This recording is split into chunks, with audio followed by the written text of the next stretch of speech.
everyone, Lou here. You know what's two things I love? Black Butler and vampires. So today, let's pit them together for two things I love the most by making an anime versus for Hellsing versus Black Butler. Now, I know what you're gonna say when you're watching this video. But Lou, Black Butler is nothing like Hellsing. Did you write this video at 3 AM? To which I say yes. Yes, I did. But anyway, outside of my jokes here, they actually do share a lot of similarities. If you were alive in the early 2010s, during the Black Border meme era of internet jokes, you probably saw way too many of them comparing Black Butler and Hellsing. Even now, I'll browse Tumblr and still find people who compare the two series. However, we'll obviously need to give information on both, just in case someone's watching who's never heard of either. Black Butler, or Kuroshitsuji in Japanese, is a shonen action fantasy series created by Yanatabosa on September 16th, 2006, that then proceeded to blow the fuck up after the first 20 or so chapters were released, and would receive an anime adaptation in 2008 with a shit-stained second season in 2010, and then a reboot series that is presumably still ongoing that started in 2014 that follows the manga. Currently, Black Butler's manga is still ongoing, but Yanatabosa has earned quite a name for herself since this anime's release. She's done character designs for anime like Skate Leading Stars, anthology comics for Token Rambu, and is currently the character and costume designer for Twisted Wonderland. Hellsing is a manga created by Kota Hirano. Like many acclaimed manga authors before him who needed to pay the bills, he used to be a hentai doujinshi author, which probably explains Sarah's Victoria's character design and facial expressions now that I think about it. The manga would release on April 30th, 1997 to some pretty well received praise at the time for featuring badass female leads, as well as just pitting an unstoppable force against every immovable object in existence. It would eventually become so popular that it would receive an anime series in 2001 by the legendary studio Gonzo, but did heavily deviate from the manga because it was unfinished at the time. To accurately tell the story of Hellsing, Madhouse would create an OVA series starting on February 10th, 2006, and would release every couple of years all the way until December 2012. This had to be an OVA series largely due to how expensive it was to create Kota Hirano's art style, which is something I sure wish other adaptations did for elaborately styled manga like this, but oh well. Hellsing Ultimate would receive massive praise from the anime community for its story, as well as brilliant animation for Alucard. Unlike Black Butler, this OVA series actually got to finish telling Hellsing's story, so it'll be tricky to pit an unfinished series versus a finished one, but Black Butler's gone on so long, there's still enough material to pit them against each other. Oh, and massive spoilers for both series. I'll be talking about Black Butler up until the recent chapter of 196 at the time of this video, and for Hellsing, I'll be talking about the entire manga basically. With that information out of the way, let's get started with the story. Hellsing is the story of Integra Fairbrook Wingate Hellsing and her contracted vampire Alucard, who is actually Dracula. Integra is the descendant of Abraham Van Helsing from the book Bram Stoker's Dracula, by the way. But if you ask me, I think Hirano was inspired from the film instead of the book, because the book never actually states that Dracula was Vlad the Impaler. Just saying. And after Van Helsing defeated Dracula in the book, or movie, he revived him, forced a blood contract on him, and experimented on him to be the strongest vampire to ever live. Oh, and this Dracula is also Vlad Tepes III from actual history. I'm not gonna go on a tangent about it, even though I really want to as a history nerd, but TLDR, he was a tyrannical ruler of Wallachia, which is now an area part of modern-day Romania, who killed thousands of people and put their bodies on spikes for funsies, I guess. In this contract, Van Helsing made the Hellsing organization, which kills vampires in secret for the royal family and Scotland Yard. Dracula was renamed to Alucard by Integra's father and sealed away, but it's never actually explained why Integra's father renamed him to Alucard, other than it just sounds cool, and probably referencing Castlevania. At some point when Integra's father died of old age, or probably poisoning, I don't know man, things are suspicious, Integra's cartoonishly evil uncle tries to kill her so he can be head of the Hellsing family until she finds Alucard's dehydrated corpse, where her blood awakens him after her uncle shoots her.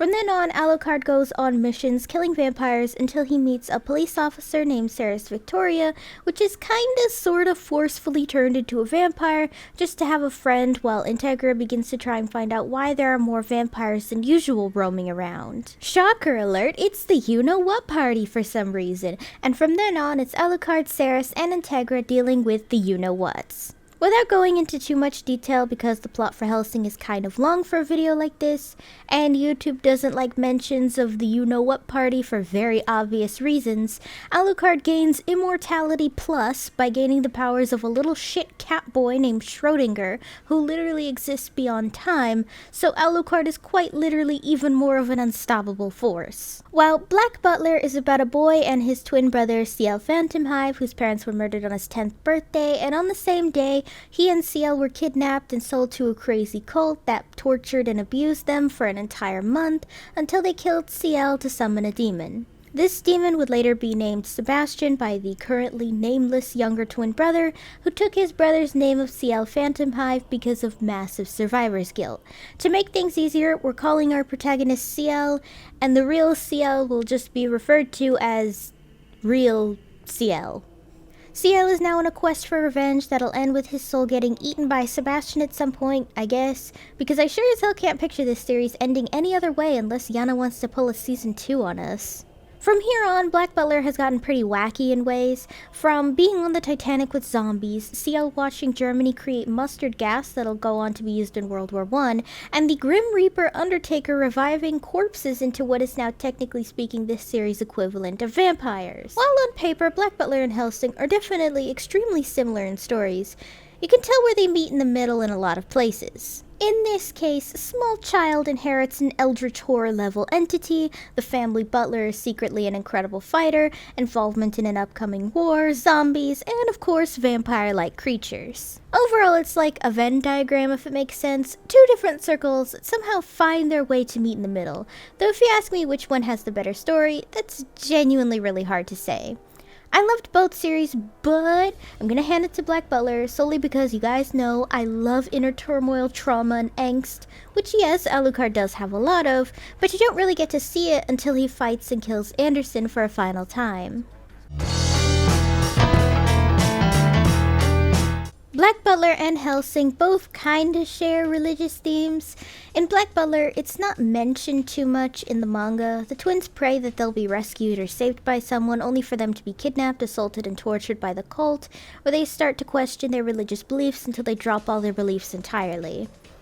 Whether or not there is angels, the heaven, etc. in Black Butler is still up in the air. There were angels in the first season of the anime, but much like most anime in the early to late 2000s, the studio made that up because the manga is still ongoing, so there's currently no actual holy things in the Black Butler manga right now. Whereas with Hellsing, the theme of religion is quite interesting, actually. I feel like Hellsing doesn't necessarily shame people who are religious, but instead focuses on blaming the people themselves for twisting what was basically a coping mechanism into an excuse for war and violence. Take Alucard as an example. Similarly to the Phantomhive twins, he was taken hostage where he was then assaulted and abused, except, you know, up until he was a grown-ass man, because 1400s Europe was just a wonderful place to be in, am I right? While most would cling to their religion as a way to cope or relieve their minds in this time period, Dracula, or Vlad Tepes III, used this as a means to show anger and violence towards, like,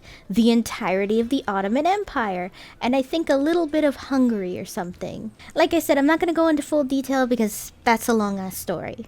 Even Alexander Anderson, despite being so Catholic that even all the popes across history would tell him to calm down a little, is portrayed as an anti-hero more than an actual villain, simply because he's using his religion as a means to justify doing the right thing in his mind. Which, I mean, killing vampires isn't exactly a bad thing, but joining the you-know-what party and destroying all of London is a very bad thing. Yet Hellsing is weird in that it doesn't really fully shame religion itself, but the people who use it as an excuse to be shitty human beings. It's just very strange to me because in Japanese media, I'm often used to seeing religious themes take a more modern approach of just shaming the concept itself, and the way Hellsing handles it feels very refreshing in that case, actually. though it might be due to, again, the influence of Bram Stoker's Dracula, which was a movie that, again, had similar themes. Which, by the way, quick thing here before I continue, please no fights on religion in the comments. It's a tricky subject and leads to a lot of mudslinging, so I want to avoid that at all costs, so please keep it clean in the comments, guys. Another major theme of Hellsing is that basically behind every monster is a man, and behind every man is a monster. The reason why Alucard always says it takes a man to kill him is because only a human can be monstrous enough to kill a monster. An interesting way of just kind of exploring humanity's own strength to survive against monsters, as well as just human beings are resilient. Anyway, Black Butler itself though has themes of survivor's guilt and focuses a lot on trauma and how it affects us all in different ways. We see in the latest chapters that both Mei Rin and Barjoy face some serious fucking trauma and how that affected them both and how they choose to survive from that experience. For Mei Rin, instead of wallowing in the fact that her friends got killed because of her skills, she chooses to focus on the family and friends she now has, as well as accepting the joy in her life. For Barjoy, instead of possibly drinking himself to death in grief over his wife and son, he chooses to focus on his new family by doing his best as a chef. Sure, he sucks at it and destroys the kitchen every time he cooks, but he gets to have another chance at family instead of just staying in his hatred. All these themes of grief and trauma is meant to reflect back on CL and I guess show that there were definitely other ways he could have survived this without a contract. I mean, I don't see how, but who knows, maybe Undertaker really would have come to rescue him like he said he was going to. Overall, it's surprising to see how drastic both Black Butler and Hellsing's themes are, but they do have slight similarities too. If you ask me, I do prefer Black Butler's themes only because characters overcoming their grief and trauma is pretty much my favorite trope in media. Hellsing obviously has great themes too about humanity's strength, but you know, brutal emotional torture just has that flavor to it.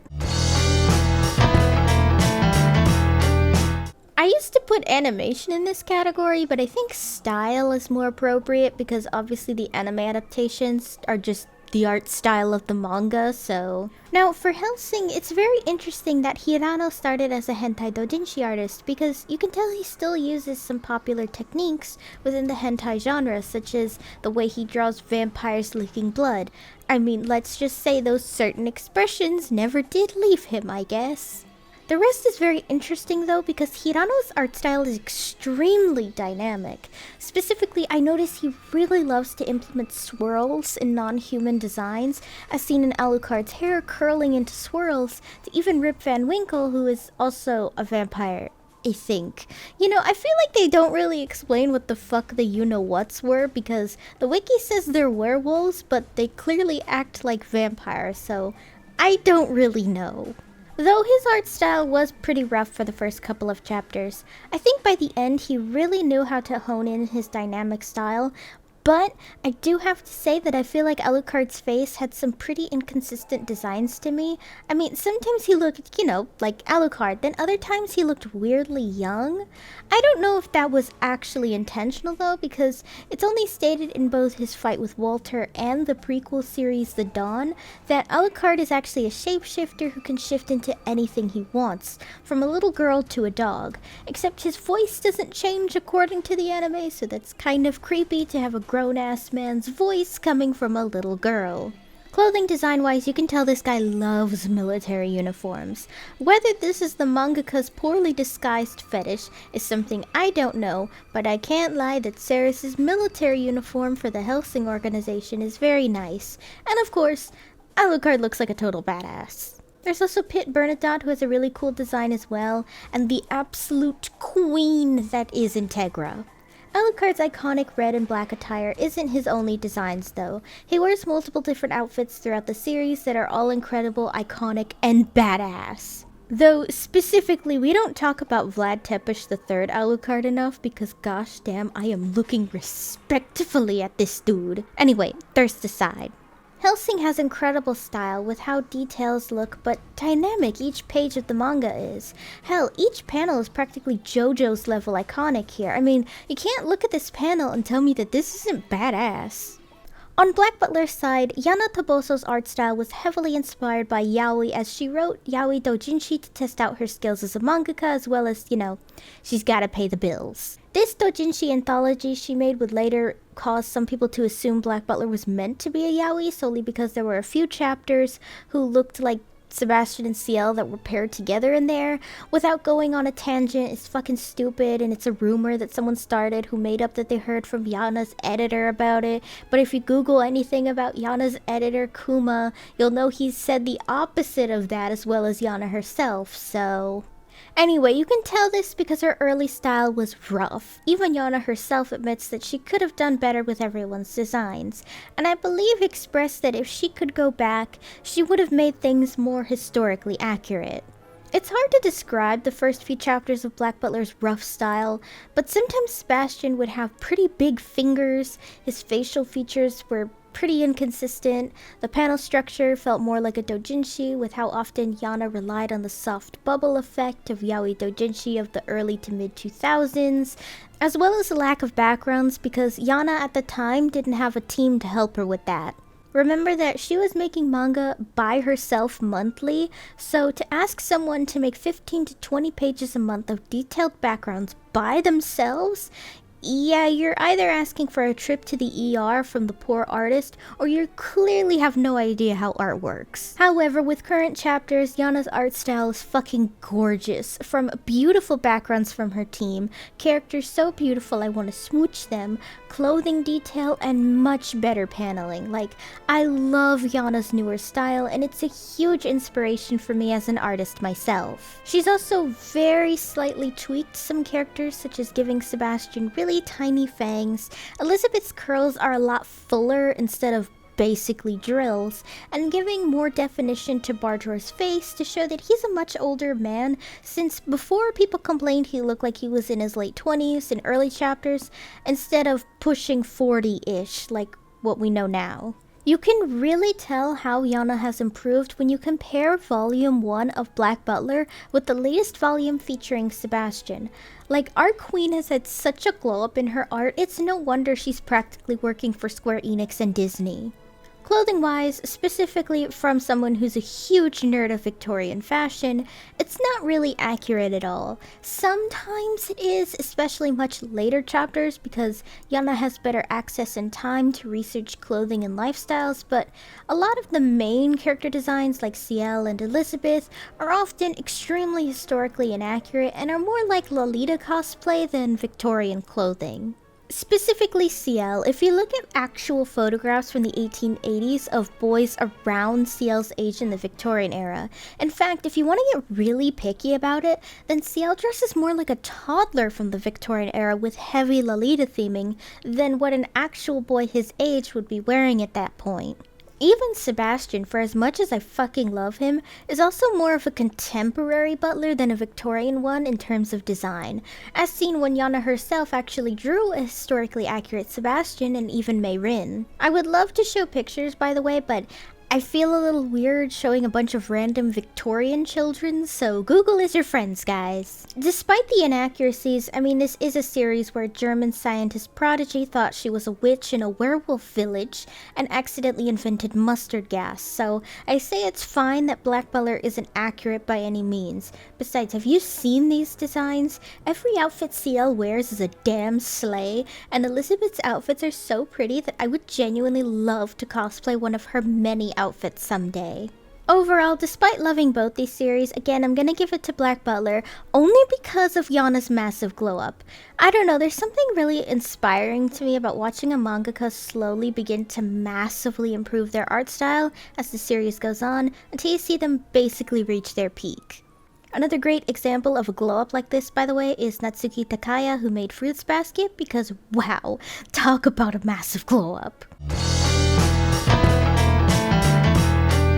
Yes, I know I kept giving it to Black Butler, and yes, I know that's kind of biased when I've been a Black Butler fan much longer than a Hellsing fan, but it's just hard when Black Butler has that oomph to it sometimes. However, that isn't to say Hellsing isn't iconic as fucking hell.